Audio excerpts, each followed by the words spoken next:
کوئی بھی عبادت صحیح نہیں ہو سکتی، مقبول نہیں ہو سکتی، اور عبادت کرنے والا اجر و ثواب کا مستحق نہیں ہو سکتا، اور اللہ رب العالمین کی نعمتوں سے بہرور نہیں ہو سکتا۔ نعمت بولے تو اصل نعمت جو جنت کی نعمت ہے، اور جہنم سے بچایا نہیں جا سکتا جب تک کہ وہ اپنی عبادت کو دو بنیادوں پر استوار نہ کرے۔ پہلی بنیاد یہ کہ صرف اور صرف اللہ سبحانہ تعالیٰ کی رضا اور خوشنودی کے لیے عبادت کرے، یعنی عبادت شرک سے پاک ہو۔ غیر اللہ کے لیے اگر عبادت کرتا ہے مشرک ہے، اللہ کے ساتھ غیر اللہ کے لیے کرتا ہے مشرک ہے، اور اللہ ہی کے لیے عبادت کرتا ہے، غیر کی عبادت نہیں کرتا، لیکن اس میں اپنے نفس کو شریک کرتا ہے یا کسی دوسرے کو دکھانے کے لیے، نام و نمود کے لیے عبادت کرتا ہے، تو یہ اخلاص کے منافی ہے، ریا ہے، یہ بھی شرک ہے، شرک اصغر ہے۔ تو اس طریقے سے توحید پر مبنی عبادت ہونی چاہیے، شرک اکبر سے پاک ہو، شرک اصغر سے پاک ہو، ریا نام و نمود سے پاک ہو۔ یہ پہلی بنیاد ہے، کیونکہ ہم اللہ ہی کی بندگی کے واسطے پیدا ہوئے،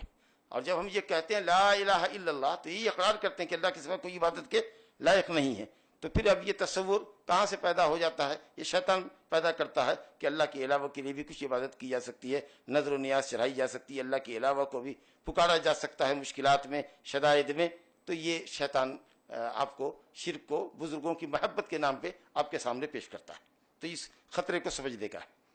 تو پہلی بنیادی شرط یہ کہ عبادت صرف اور صرف اللہ سبحانہ تعالیٰ کی رضا اور خوشنودی کے لیے ہونی چاہیے، جیسا کہ کلمہ کے پہلے جز شہادت اللہ الہ الا اللہ کا تقاضا ہے، اور دوسری بنیادی شرط یہ ہے کہ محمد رسول اللہ صلی اللہ علیہ وسلم کی شریعت کے مطابق ہونا چاہیے، آپ کی لائی ہوئی شریعت کے مطابق ہونا چاہیے۔ اگر آپ کی لائی ہوئی شریعت کے مطابق نہیں ہے، اس سے ہٹ کے آپ بندگی کر رہے ہیں، تو پھر آپ کی بندگی مردود ہوگی، کیونکہ اللہ نے اپنے نبی کو بھیجا ہی خالص بندگی کی دعوت دینے اور اللہ سبحانہ و تعالیٰ کی بندگی کو عملی طور پر، قولی اور عملی طور پر برتنے اور آپ کو بتانے کے لیے۔ تو آپ اللہ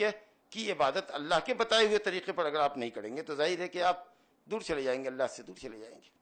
اور وہ عمل آپ کا مقبول نہیں ہوگا، اور عمل بدعت کہلائے گا۔ اور نبی صلی اللہ علیہ وسلم نے فرمایا من عمل عملا لیس علیہ امرنا فہو رد۔ کوئی بھی عمل، کوئی بھی شخص کیسا بھی عمل کرے، اگر سنت کے خلاف ہے، شریعت کے خلاف ہے، قرآن حدیث کی دلیل نہیں ہے اس پر، تو وہ عمل مردود ہے۔